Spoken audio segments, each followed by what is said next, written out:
नमस्कार मित्रांनो, तर मी तुमचा गाडा मालक आदिभाऊ. तर आज आपण आलो होतो वाकीच्या घाटामध्ये बैलांना रेसल द्यायला.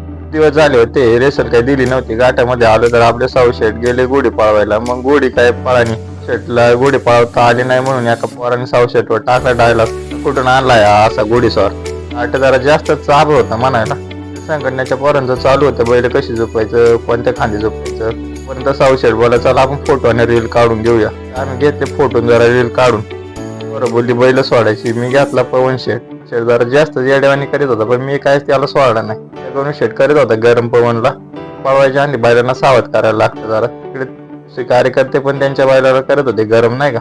मग काय घेतलं झुपायला, बैल झुपून गेलो वर. तर बैल एक झाला होता मोकळा. काय झालं तर आम्ही सगळे त्याला पकडायचा प्रयत्न करत होतो. तो काय आम्हाला काय पकडून देत नव्हता, मारत होता जरा, नाही का. तो जरा पकडावा कसा तरी, पण काय तो पकडून जाईन. एक कार्यकर्ता गेला पकडायला. भाऊ काय थोडक्यात वाचलो ना जरा बैल, नाही तर मारलं तर असतं त्याला. काय शेवटी कसं तरी पोरांनी धरला. शेठने आपला घेतला पवन शेठ. चालत माग चालला झुकू झुकू बैला मागा. घरी बैल बाहेरली. धन्यवाद मित्रांनो.